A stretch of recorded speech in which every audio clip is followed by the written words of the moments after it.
سب سے پہلے ہم نے کہا سورہ حج آیت نمبر 6 میں اللہ کہتا ہے ذالک بان اللہ هو الحق، بے شک اللہ وہ ہے جو حق ہے اور ہو ہے، ہو یعنی وہی کائنات کی کوئی مخلوق سمجھ ہی نہیں پاتی، بس اتنا سمجھ لو کہ وہ حق ہے، وہی اصل حق وہ ہے۔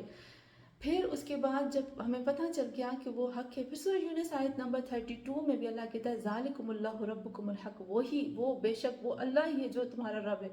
اور پھر ایک اور چیز آتی ہے، اب ہم جس کائنات میں داخل ہو گئے ہیں نا، ابھی میں بہت اہم امپورٹنٹ چیز کی طرف آ رہی ہوں،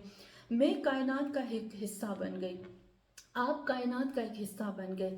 آپ کا وجود حق ہے، میرا وجود حق ہے، اب ہم کائنات کے اس کائنات کا حصہ بن چکے ہیں جس کائنات میں بہت بہت بہت مخلوقات حق ہیں، ان کے وجود سے، ان کے ہونے سے ہم انکار نہیں کر سکتے۔ اب کیا ہو گیا، اب مجھے اس کائنات میں جینا ہے، رہنا ہے، کھانا ہے، پینا ہے، بچے پیدا کرنے اور بھی بہت زیادہ کام کرنے ہیں۔ اچھا پھر مجھے اس دنیا سے جانا ہے، قبر میں جانا ہے، پھر مجھے قیامت میں اٹھنا ہے، لیکن میں یہ سب کام جو ہے نا، یہ جو مرنا ہے، اٹھنا ہے، یہ ایک ہی میں لائن میں رکھتی ہوں، کیونکہ وہ بھی میں ایک مخلوقات کے ساتھ ہوں، قبر میں بھی کچھ مخلوقات میرے ساتھ ہوں گی، قبر میں نکلنے کے بعد بھی، یعنی یہ سلسلہ بھی ختم نہیں ہونے والا، یہ تو سلسلہ جنت جہنم تک چلے گا، تو یہ ایک سلسلہ ہے جو چل رہا ہے، چلتا رہے گا، ختم نہیں ہوگا۔ اب میں ایک ایسی کائنات میں آ گئی ہوں جہاں میرا وجود حق ہے، اور بہت زیادہ ایسی مخلوق ہیں جن کا وجود حق ہے، اب میں ان کے ساتھ زندگی گزار رہی ہوں، تو مجھے ان کے ساتھ زندگی گزارنے کے لیے کچھ طور طریقے بھی ہونے چاہیے کہ میں ان کے ساتھ جو زندگی گزاروں، مجھے کیسے ان کے ساتھ رہنا چاہیے، کیونکہ جس اللہ نے ہم سب کو خلق کیا ہے نا، ہم سب اسی کی مخلوق ہیں، وہ ہم سے پوچھے گا، وہ اپنی مخلوقات سے بے انتہا محبت کرتا ہے، بے انتہا بے انتہا، وہ کہتا ہے تم جتنی بھی مخلوقات ہو نا، وہ ایک حق ہو، لیکن تم حق ٹکڑے ٹکڑے ہو، تم ایک حق ہو، تم دوسرا حق ہو، تم تیسرا حق ہو، لیکن اصل حق تو میں ہوں، اصل وجود تو میرا ہے، اصل ایگزسٹ تو میں ہوتا ہوں، اصل تو تمہیں میں نے خلق کیا ہے۔ پھر میں یہاں تھوڑی سی اور چیز میں آتی ہوں، ایک ہوتا ہے حقیقی اور ایک ہوتا ہے مجازی۔ آپ کو یاد ہے نا، ہم کہتے ہیں کیا کہتے ہیں شوہر، کیا کہتے ہیں شوہر کو، کیا کہتے ہیں میرا شوہر وہ ہے، کہتے ہیں نا مزاج خدا۔ مزاجی خدا، حقیقی خدا اور مزاجی خدا، ہاں ہم اس میں آتے ہیں۔ تو جب ہم کہتے ہیں مزاجی خدا ہے، حقیقی خدا ہے، ٹھیک ہے، مزاجی خدا کیا مطلب ہے کہ بس خدا کے جیسا ہے، اصل میں خدا نہیں ہے، لیکن خدا کی جیسے خدا کی کوالٹیز اس کے اندر ہوتی ہیں کہ وہ بھی خدا کی طرح معاف کرتا ہے، سمجھتا ہے، رزق دیتا ہے، پیار کرتا ہے، یہ سب، لیکن اصل میں تو وہ خدا ہے۔ تو ہم حق میں بھی آتے ہیں، اصل حق تو وہ ہے، حق کے مجازی ہیں ہم، اصل حق وہ ہے، ابھی ہم آتے ہیں اصل حق وہ ہے جس نے ہم سب کو خلق کیا، ہم سب مخلوق اس کے لیے برابر ہیں۔ میں کہتے ہیں نا، میں قیامت کے دن اس کو پکڑوں گی تو مجھے لگتا ہے میں اللہ کو بہت پسند ہوں، لیکن میرا رب کہتا ہے اس کے لیے سب مخلوقات برابر ہیں۔ آپ کو یاد ہے نا، ایک دفعہ میں نے آپ کو بتایا تھا، ایک دفعہ ہم نے کیا تھا کہ ایک نبی جو تھا، آیت کا نمبر ریپیٹ کر دیتی ہوں، ٹھیک ہے، چلیں کون سی آیت کا، میں ابھی پھر سے کرتی ہوں، سورہ یونس سورہ حج آیت نمبر 6، سورہ یونس آیت نمبر 32، سورہ بقرہ آیت نمبر 147، اوکے، سورہ نساء آیت نمبر 170۔ اگر آپ کو ہوگی تو میں گروپ میں بھیج دوں گی، اوکے، لکھ کر میں بھیج دوں گی گروپ میں بھی۔ چلیں جی، آپ کو یاد ہے میں نے آپ کو ایک دفعہ بتایا تھا کہ ہمارے ایک پیغمبر تھے، وہ کھلونے بنا کر بیچتے تھے، کھلونے بنا کر بیچتے تھے، ان کی قوم نے ان کو بہت بہت تنگ کیا، بہت تنگ کیا ان کی قوم نے ان کو۔ جب ان کی قوم نے بہت تنگ کیا نا، تو انہوں نے اللہ سے دعا کی، وہ پیغمبر نے اللہ سے کہا اے اللہ، یہ جو قوم ہے نہیں مجھے بہت تنگ کر دی، بس تم اس کے اوپر عذاب نازل کر دو۔ آپ کو پتہ ہے صرف ہمارے محمد صلی اللہ علیہ وآلہ وسلم ایسی ذات ہے جس نے ہمارے لیے عذاب کی دعا نہیں کی ہے، باقی سب انبیاء نے اپنی اپنی مخلوقات کے لیے دعا کی ہے عذاب کی، تو انہوں نے دعا کی عذاب کی کہ اللہ ان کے اوپر عذاب نازل کر دے۔ خدا نے کہا ٹھیک ہے، تم جو کہتے ہو نا میں کروں گا، لیکن تم مجھے تھوڑی سی مہلت دو، ایک دو دن کے بعد جو ہوگا دیکھتے ہیں، ان لوگوں کو بھی تھوڑی سی مہلت دیتے ہیں۔ ایسا ہوا کہ وہ نبی جو تھا وہ کھلونے بیچتا تھا جب وہ کھلونے بیچتا تھا نا تو اس کے سامنے ایک مرد آتا ہے اور اس سے مٹی کے، کیونکہ مٹی کے بنے ہوئے تھے، اور وہ مرد جو ہوتا ہے وہ سارے کھلونے خریدتا ہے اس کو اور پوری پیمنٹ کرتا ہے، پورے پیسے اس کو دیتا ہے، اور خریدنے کے بعد کھلونے اسی نبی کے سامنے ایک ایک کھلونے کو توڑتا ہے، اپنے پیر سے اس کو زور سے کچلتا ہے اور ٹکڑے ٹکڑے کرتا ہے اپنے ہی سامنے۔ جب اپنے نبی نے اپنے ہاتھ کے بنے ہوئے کھلونوں کو دیکھا نا، یعنی رمکڑے جو تھے ان کو دیکھا کہ کس طرح سے اس کو توڑتا ہے، تو اس کے نبی کو بہت تکلیف ہوئی، اس قدر تکلیف ہوئی، اس نے فوراً بولا اس کو کہ دیکھو بے شک تم نے مجھ سے پیسے دے کر خریدے ہیں کھلونے رمکڑے، تم نے مجھ سے پیسے دے کر خریدے یقیناً، لیکن ایک چیز تم یاد رکھو، کیونکہ میں نے ان کو اپنے ہاتھ سے بنایا ہے، تم جیسے ہی اس کو توڑتے ہو نا، اس کو جو چوٹ لگتی ہے اور جب یہ ٹوٹتا ہے نا تو مجھے دل میں تکلیف ہوتی ہے، یہ مجھے دل میں جا کر لگتا ہے، تو پلیز اگر تمہیں توڑنا ہی ہے نا تو کسی کونے میں جا کر توڑو، کم از کم میرے آنکھوں کے سامنے نہ توڑو۔ وہ حضرت جبرائیل تھے، تو اس وقت وہ حضرت جبرائیل تھے، اور حضرت جبرائیل نے کیا کہا کہ خدا نے مجھے بھیجا تھا، اور خدا نے مجھے کہا کہ میں تمہیں کہوں کہ تم نے اپنے ہاتھوں سے مٹی کے کھلونے رمکڑے بنائے ہیں، اور اس تمہاری نظروں کے سامنے جب توڑا جاتا ہے تو تمہیں تکلیف ہوتی ہے، تو تم کس طرح سے میرے بندوں کے لیے بد دعا کرتے ہو عذاب کی، اور تم کہتے ہو کہ میں اپنے بندوں سے جیسے شدید محبت کرتا ہوں اور میں نے اپنے ہاتھوں سے ان کو بنایا ہے۔ آپ کو یاد ہے نا ہم نے وہ آیت کی تھی فَتَبَارَكَ اللَّهُ أَحْسَنَ الْخَالِقِينَ۔ عجب ہے، پتہ ہے مجھے اندر سے جب یہ آیت پڑھتی ہوں نا مجھے رونا بھی آتا ہے، مجھے اتنا کچھ ہوتا ہے۔ اب دیکھو کائنات میں اللہ نے پوری کائنات بنائی، نہ جانے کتنی مخلوقات بنائی۔ امام جعفر صادق علیہ السلام فرماتے ہیں کہ حضرت آدم سے پہلے الف آدم، یعنی ہزار آدم گزرے، ہزار مخلوقات گزری ہیں۔ اللہ نے جتنی مخلوقات بنائی ہے نا، کتنی مخلوقات بنائی ہیں، اللہ نے کبھی بھی اس کے بنانے پر فخر نہیں کیا، صرف ایک انسان ہے۔ جب اللہ نے اس کو بنایا نا، ہم نے اس دن سورہ مومنون جب کی آیت پڑھ رہے تھے، اس سورہ مومنون کی آیت نمبر 12، 13، 14 میں جب ہم آئے تھے، پھر اس میں کہا نطفہ، علقہ، مضغہ، اور یہ سب اللہ نے کہا سونا، عظام، لحمہ، یہ سب جب اللہ نے کہا نا کہ میں نے اس طرح سے بنایا، اس نطفے سے بنایا، پھر میں نے اس کی ہڈیاں بنائی، پھر میں نے یہ کیا، پھر میں نے یہ کیا، اور اللہ جب کہتا ہے نا جب حضرت آدم علیہ السلام کے اندر روح پھونکی اور یہ سب تیار کیا، خود خداوند عالم اپنے اوپر فخر کرتا ہے، واہ کیا میں نے بنائی ہے چیز، انسان کو دیکھ کر، کسی مخلوق کے لیے اللہ نہیں کہتا، اللہ نے انسان کو دیکھ کر کیا، واہ کیا عجب میں نے چیز بنائی، کتنا خوبصورت میں بنانے والا ہوں، یعنی خدا کو خود خوشی ہو رہی تھی انسان کو دیکھ کر۔ اب اس انسان سے جس سے اس قدر میرا رب محبت کرتا ہے، اور اس کے سامنے جب اس کے مخلوق کے لیے بد دعا کی جائے اور اس کو کہا جائے کہ اس کو توڑ دو، تو آپ سوچو کہ میرے رب کو کتنی تکلیف ہوگی، ہے نا۔ تو اس وقت رب نے کہا، تو ابھی جب ہم اس کائنات میں آئے ہیں نا، ہم سے جتنی اللہ مجھ سے محبت کرتا ہے اتنی ہی آپ سے کرتا ہے، اتنی اس سے کرتا ہے، اتنی سب سے کرتا ہے اللہ محبت۔ اللہ کی محبت جو ہوتی ہے نا، اس ماں کی طرح ہوتی ہے جو اپنے ہر بچے سے محبت کرتی ہے۔ ہم کہتے ہیں نا جیسے نا ایک ماں جو ہوتی ہے وہ دروازے پہ کھڑی رہتی ہے، جب سب بچے 10 بچے ہوں نا، کسی ماں کے 9 بچے گھر میں آ جائے نا، 10واں بچہ ابھی گھر نہ آئے نا، ماں دروازے پہ کھڑی ہوتی ہے، میرا رب ایسے انتظار کرتا ہے کہ میرے سب بندے آ گئے، بلکہ ایک بندے نے ابھی تک توبہ نہیں کی، استغفار نہیں کیا، ابھی تک نہیں آیا، کتنا انتظار کرتا ہے میرا رب، کتنی محبت کرتا ہے۔ تو ہر بندہ، ہر مخلوق جو اس کائنات میں رہتی ہے اور اپنے پارٹ میں، اپنے حصے میں رہتی ہے، تو ہر مخلوق کے لیے، کیونکہ کوئی مخلوق اس کے اوپر ظلم نہ کر دے، چھین نہ لے اس کا حصہ، تو اللہ نے حقوق قرار دی، اور حقوق کو جاننے کے لیے ہمیں کیسے پتہ چلے کہ کس کا حق کیا ہے، کس کا حصہ کیا ہے، کیونکہ ہم تو مخلوق ہیں، ہم تو پیدا ہوئے، ہم تو بھول گئے،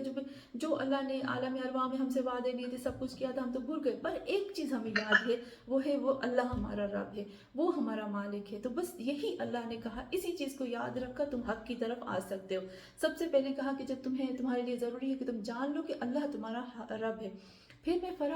پھر میں ریپیٹ کرتی ہوں، سورہ حج آیت نمبر 6، سورہ یونس آیت نمبر 32، سورہ بقرہ آیت نمبر 147۔ الحق من ربک. اچھا ابھی دوسری چیز میں ہم آتے ہیں جو میں آہستہ آہستہ میں چاہتی ہوں کہ میں ساجدہ آپا کے سوال کی طرف آ جاؤں، جو کہ آج کے میرا وہی ہے کہ آج ہم لوگوں کو حق کی پہچان کیسے ہو، یہ میں کر کے پھر میں امام علی علیہ السلام کی طرف آ جاؤں گی. الحق من ربک، سب سے پہلے حق جو ہے تمہارے رب کی طرف سے ہے. تو حق جو ہے وہ تمہارے رب کی طرف سے ہے. تو یہاں جب ہم کہتے ہیں کہ حق تمہاری رب کی طرف سے ہے تو مجھے جاننا بھی چاہیے کہ جو چیز میرے رب کی طرف سے وہ حق ہوگی. اب کون کون سی چیزیں جو ہے وہ ہمارے پاس ہمارے رب کی طرف سے، نوٹ کرتے جائیے گا اور پھر آپ سمجھ جائیے گا جو چیزیں ہمارے رب کی طرف سے ہیں وہ حق ہے اور اسی کو ہمیں انجام دینا ہے. اور جس دنیا میں ہم رہ رہے ہیں یہ بہت ڈینجرس دنیا ہے. جب تک ہم نے سچ اور حق اور حقیقت کو نہیں پہچانیں گے ہم باطل کے پیچھے خدا نہ خواستہ چلے جائیں گے، اور اس سے پہلے کہ ہم امام کے ساتھ جڑ جائیں خدا نہ خواستہ ہم امام کے دشمن نہ بن جائیں ابن ملجم کی طرح. چلے جو پانی سے اچھا جی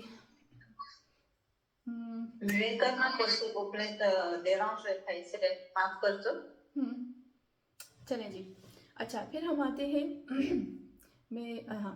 پھر ہم آتے ہیں کہ جو حق خود خدا حق ہے، اب جو اس کی طرف سے چیزیں ہوں گی نا وہی حق ہوگا. اب ہمارا اللہ حق ہے، اب اللہ کی طرف سے جو چیز ہمیں ملے گی نا ہمارے پاس حق ہے، اور ہمارے لیے واجب ہے کہ جو چیز اللہ نے ہمارے حصہ اس کا ہماری زندگیوں میں رکھا ہے ہم اس کو انجام دیں، ہم اس کو تھامیں، ہم اس کو پکڑیں. اگر ہم نے اس کو نہیں تھاما، اگر ہم نے اس کو نہیں پکڑا تو یہ سب سے بدترین ظلم ہو جائے گا، اور ہم نے باطل کے لیے رستہ کھولا، شیطان کے لیے رستہ کھولا، آرام سے شیطان ہمارے اندر داخل ہو جائے گا، خدا نہ کرے. چلیں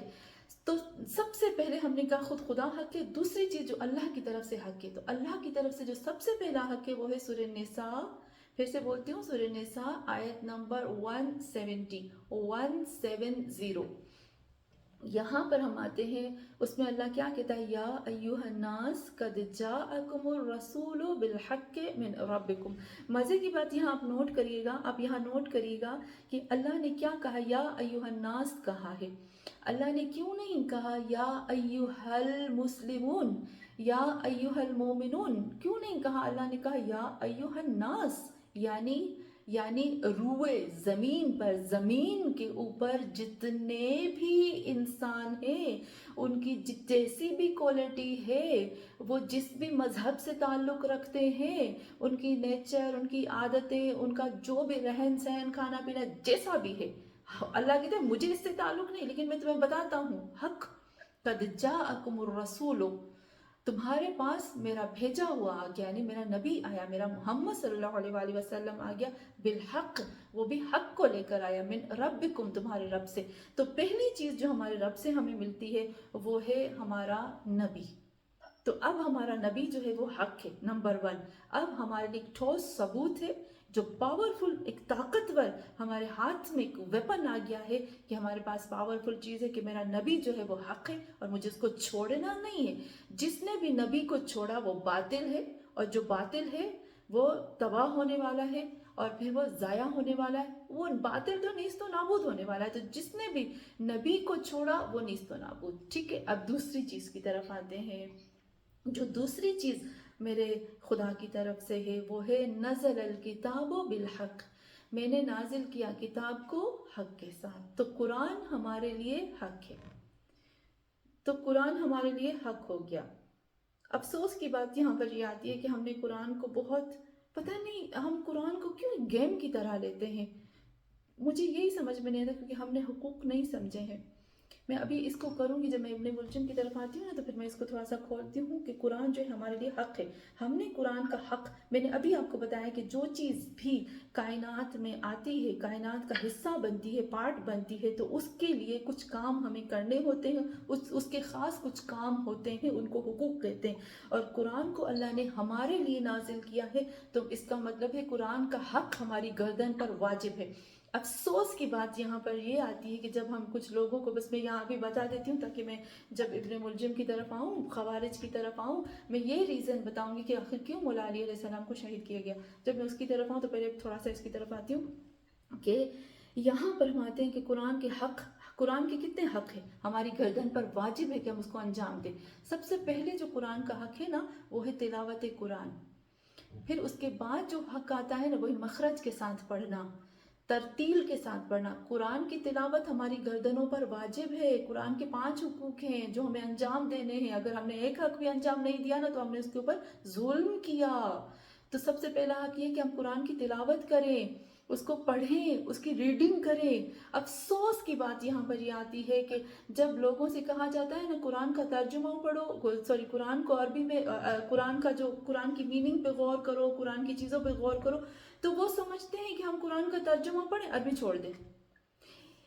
تو اگر عربی چھوڑنی ہوتی، اگر عربی کو پڑھنا ہی نہیں ہوتا، اگر تلاوت ہی نہیں کرنی ہوتی تو اللہ کو ضرورت ہی کیا تھی قرآن کو عربی میں نازل کرنے کی؟ تو خدا تو عربی میں نہیں نازل کرتا، میں سب سے کہتا میں تمہارے لیے ترجمہ نازل کرتا ہوں، ہر ایک اپنی زبان میں پڑھے۔ قرآن میں کافی آیتیں ہیں جو اللہ کہتا ہے عربیًا لعلکم تعقلون، کتنی آیتیں ہیں جس میں اللہ کہتا ہے میں نے قرآن کو عربی میں نازل کیا ہے کیونکہ عربی فصیح اور بلیغ ہے۔ میں وہی کہوں گی، میں ایک ہاتھ جوڑ کر التجا کروں گی آپ سب سے کہ قرآن کو عربی میں پڑھنا مت چھوڑیں، قرآن کی تلاوت مت چھوڑیں، کیونکہ ابھی میں آپ کو تھوڑی سی چیز بتاتی ہوں۔ آپ جب قرآن پڑھتے ہو نا، جب ترجمہ پڑھتے ہیں نا، نیچے سے ترجمہ ایک لفظ ہوتا ہے۔ جب میں اللہ سے کہتی ہوں ربنا آتنا فی الدنیا حسنہ، جب میں اللہ سے کہتی ہوں نا کہ ربنا اے میرے رب آتنا مجھے عطا فرما فی الدنیا، دنیا میں حسنہ، حسنہ یعنی نیکی، ایک چیز۔ جب میں اللہ سے کہتی ہوں ربنا آتنا فی الدنیا حسنہ، اس کا ترجمہ کیا ہوتا ہے؟ اس کا ترجمہ ہوتا ہے کہ اے اللہ مجھے عطا فرما حسنہ، ایک نیکی عطا فرما، بس ایک نیکی۔ ہاں تو ہم نے لمٹ میں مانگ لیا۔ ہم لوس کرتے ہیں، ہم بہت لوس کرتے ہیں اپنا، جب ہم ترجمہ پڑھ کے بس ختم کر دیتے ہیں۔ ترجمہ بھی پڑھو، ترجمہ تو کچھ بھی نہیں ہے، وہ تو کسی اور کی زبان پڑھو۔ اگر آپ کو اتنا ہی ترجمہ ہمیں پڑھنے کا شوق ہے تو سب سے پہلے تو ضروری ہے کہ میں خود قرآن کو سیکھوں۔ جب میں عربی میں پڑھتی ہوں نا، بھلے میں سمجھوں یا نہ سمجھوں، بھلے ہی مجھے میرے دماغ میں آئے یا نہ آئے، بھلے میرے لیے کچھ بھی، لیکن میرا رب تو سمجھتا ہے نا۔ میں ہاتھ اٹھا کر جب رب سے پڑھتی ہوں تو میرے رب کو پتا ہے۔ میں ابھی اس کو ترجمہ کرتی ہوں، ربنا آتنا فی الدنیا حسنۃ وفی الآخرۃ حسنۃ، ربنا اے میرے رب عطا فرما مجھے اس دنیا میں حسنہ، حسنہ کا مطلب ہوتا ہے اس دنیا میں حسنہ عطا فرما۔ اے اللہ مجھے بہترین روزی عطا فرما، اے اللہ مجھے خوبصورت جسم عطا فرما، اے اللہ مجھے خوبصورت دل عطا فرما، مجھے خوبصورت روح عطا فرما، میرے لیے مجھے خوبصورت گھر عطا فرما، مجھے خوبصورت شوہر عطا فرما، مجھے خوبصورت بچے عطا فرما، مجھے خوبصورت ماں باپ عطا فرما، مجھے خوبصورت فیملی عطا فرما، مجھے خوبصورت دوست عطا فرما، مجھے خوبصورت گاڑی عطا فرما، مجھے خوبصورت سے خوبصورت چیزیں کو عطا فرما جس دنیا میں یعنی ہر وہ چیز جو میرے استعمال میں میں چاہتی ہوں، مجھے بہترین زیارتیں عطا فرما، میں پکنک پہ جاؤں، میں گھومنے جاؤں، یہ ساری چیزیں مجھے اس دنیا میں عطا فرما، اور پھر آخرت میں بھی ہم اس طرح سے بے انتہا چیزوں کو مانگتے ہیں۔ تو اب دیکھو، ایک حسنہ جب میں نے اللہ کو عربی میں کہا، میں نے اللہ سے 100 سے زیادہ دعا مانگ لی، اور 100 سے زیادہ وہ عطا فرماتا ہے، ایسا نہیں کہ وہ نہیں دیتا، اس نے تو مجھے دے دی۔ لیکن جب میں وہی کہتی ہوں کہ 100 سے زیادہ میں نے اللہ سے چیزیں مانگ لی، لیکن جب میں عربی میں نہیں پڑھتی ہوں، اس کا ٹرانسلیشن میں گجراتی میں، فرینچ میں، انگلش میں، اردو میں پڑھتی ہوں، تو اس کو مطلب ایک چیز مانگی، معمولی سی چیز مانگی ہم نے، اور وہ بھی پتہ نہیں ملے کہ نہ ملے۔ ہاں تو ہم نے کتنا اپنا لاس کر لیا، ہمیں تو پتہ ہی نہیں کہ ہم اپنا کتنا نقصان کر رہے ہیں عربی میں نہیں پڑھ کر۔ جب ہم عربی میں پڑھتے ہیں تو ہمیں کس قدر وہ چیزیں ملتی ہیں، ہماری سوچ اور گمان میں بھی نہیں آتی ہیں، ایک چیز۔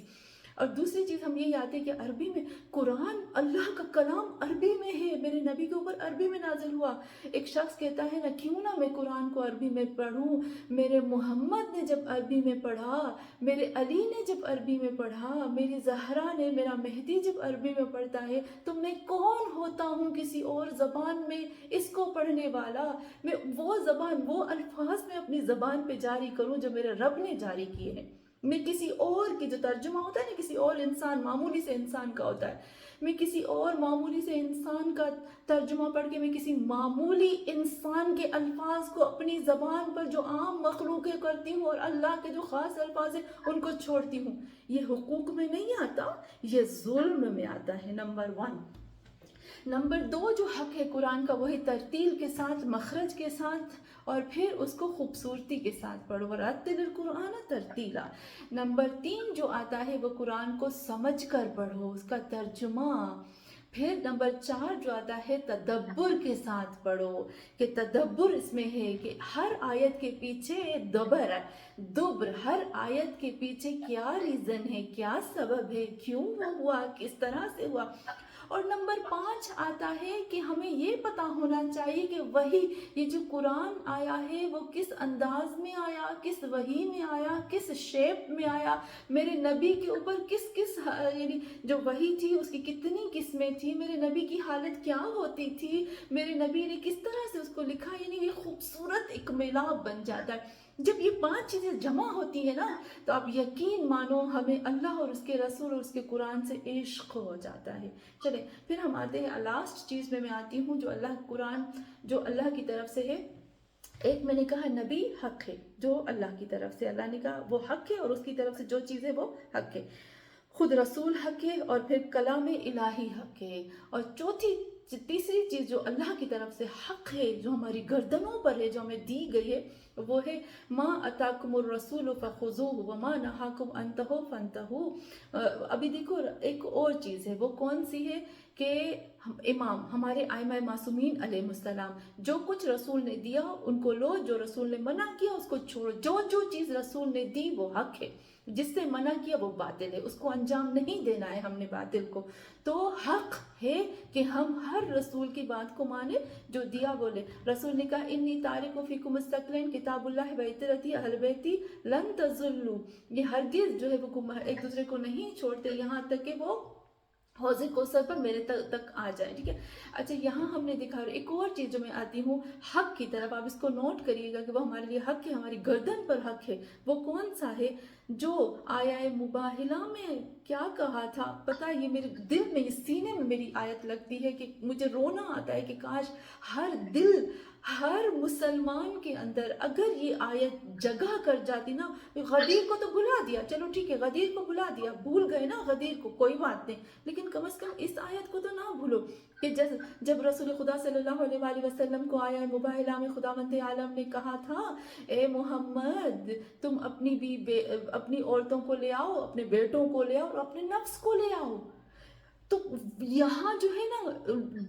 میں وہی کہتی ہوں کہ روح لرز جائے جب محمد صلی اللہ علیہ وآلہ وسلم نے نفس کے لیے، اللہ نے کہا اپنے نفس کو لے آؤ، اور نفس میں مولا کائنات امیر المومنین کو لے آئے نا، اس وقت جو حقیقی مسلمان ہوتے نا ان کی روح لرز جاتی، اور آج تک وہ کہتے کہ محمد کا نفس جو ہے وہ علی ہے، یعنی علی بھی سیم محمد ہے، جو حقوق ہماری گردن پر رسول خدا کے وہی حق جو ہے وہ علی کا ہے، سیم ہے کیونکہ نفس ہے۔ تو ابھی مجھے نہیں پتا کہ میں کیا اس سے بڑھ کر کیا کہوں، اور میرے پاس الفاظ بھی نہیں، یعنی محمد علی ہے، علی محمد ہے، کیونکہ نفس کہا ہے قرآن میں، اللہ نے کہا اپنے نفس کو لے آؤ، تو خود مولا کائنات امیر المومنین کو لے آئے۔ کہہ سکتے تھے نا یا اللہ میں اپنے نفس میں اپنی ذات کو لے کر آتا ہوں، لیکن کیوں کہا کہ میں اپنے نفس میں علی کو لے کر آیا، یعنی رسول خدا بتاتے ہیں میں علی سیم ہے، یا ایھا الناس قد جاءکم رسول، یعنی قد جاءکم رسول اور نفس رسول بھی، کیونکہ نفس اور انسان خود الگ الگ تو نہیں ہو سکتا نا، تو یہ بھی ہماری گردن پر حق آ گیا۔ تو علی جو ہے وہ حق ہے اور ہماری گردن پر سیم اس طریقے سے جس طرح سے خود خداوند عالم نے ہماری گردن پر رسول خدا صلی اللہ علیہ وآلہ وسلم کا حق رکھا۔ اب ہم آتے ہیں حق کو پہچاننے کے طریقے، جلدی سے میں اس کو بتاتی ہوں۔ یہ سب سے امپورٹنٹ چیز ہے جو اس وقت ہمارے لیے کام آئے گی، کیونکہ جس دور میں قرآن نازل ہوا، جس دور میں ائمہ معصومین علیہ السلام تھے، جس دور میں انبیاء تھے، جس دور میں رسول خدا صلی اللہ علیہ وآلہ وسلم تھے، تو لوگ جب بھی حق اور باطل میں مکس ہو جاتے تھے اور ان کو پتہ نہیں چلتا تھا کہ میں کیسے تشخیص دوں، کیسے پہچانوں اور پہچان کرواؤں، لوگ جب پھنس جاتے تھے حق اور باطل کے بیچ میں تو فوراً دوڑ کر جاتے تھے محمد اور آل محمد کے پاس، انبیاء کے پاس جاتے تھے، اولیاء اور انبیاء کے پاس اور نبیوں کے پاس جاتے تھے، اور وہاں سے ان کو مل جاتا تھا۔ جواب. لیکن اس وقت جو اس دور میں ہم لوگ جہاں پر ہمارے امام جو ہے وہ پردہ غیب ہے، ہم کہاں جائیں؟ ہم کس کے پاس دوڑ کے جائیں؟ ابھی دجالی دور ہے. میں وہی کہتی ہوں نا، جو سب سے مشکل ترین دور ہے. امام علی علیہ السلام روتے تھے. ایک دفعہ ان کے صحابی کہتے ہیں کہ مولا کائنات گریا کرتے تھے، شدید گریا کیا تھا کہ میں پریشان ہوں اس آخری وقت کے لوگوں کے لیے. پہلے زمانے میں لوگ جو کھاتے تھے نا وہ حلال کھاتے تھے، وہ سوچ سمجھ کے کھاتے تھے. ہمیں پتہ ہے وہ اپنے ہاتھ سے اگاتے تھے. ہم لوگ سب سے زیادہ مظلوم ہیں، سب سے زیادہ مظلوم ہم ہیں. کیا ہوا کہ وہ لوگ ہاتھ سے اگاتے تھے تو ان کو پتہ ہے کہ ہم جو کھا رہے ہیں وہ ٹھیک کھا رہے ہیں. پہلے انٹرنیٹ کا زمانہ نہیں تھا، میڈیا کا دور نہیں تھا، لوگ جھوٹ نہیں بولتے تھے، لوگ ایک دوسرے کے ساتھ غیبتیں نہیں کرتے تھے، لوگ اتنے ایک دوسرے کے اگینسٹ نہیں ہوتے تھے. خونی رشتوں میں بھی طاقت تھی، محبت تھی. آج کی طرح ایسا نہیں تھا کہ آج تو خونی رشتوں میں بھی وہ محبت نہیں رہی. کیوں؟ کیونکہ ہم لوگوں کو جو دیا جا رہا ہے نا وہ وہی ہے. ہمارے چاروں طرف دشمنوں نے ہمیں گھیر کے رکھا ہے، ہمارے کھانے میں، ہمارے دیکھنے میں، ہماری نظروں میں، ہمارے ہاتھ میں. ہمارے ہاتھ میں جو چیز، ہمارے ہاتھ میں جو اوزار، جو ویپن، جو ہتھیار ہے نا، وہ بھی ہمیں کبھی کبھی لگتا ہے کہ پتہ نہیں یہ گمراہ کر دے گا ہمیں، کیونکہ ہم لوگ ایسے دور میں جی رہے ہیں، اس دور میں جی رہے ہیں. اب اس دور میں ہمیں حق اور باطل کی پہچان کیسے کریں؟ ٹھیک ہے نا. اب میں آتی ہوں مولا کائنات امیر المومنین علی علیہ السلام کی طرف. مولا کائنات امیر المومنین علی علیہ السلام جو ہے وہ اپنے نہج البلاغہ میں کیا کہتے ہیں حق اور باطل کی پہچان کے لیے. میں اس کو تھوڑا کھولتی ہوں. اچھا، سب سے پہلی بات یہاں پر یہ آتے ہیں کہ حق اور باطل جس دور میں ہم رہ رہے ہیں نا وہی خطرناک، یہاں مکس ہو گیا حق اور باطل. لیکن خطرناک نہیں ہے، اتنا خطرناک نہیں ہے. امام جعفر صادق علیہ السلام کے پاس ایک شخص آتا ہے اور امام سے کہتا ہے کہ امام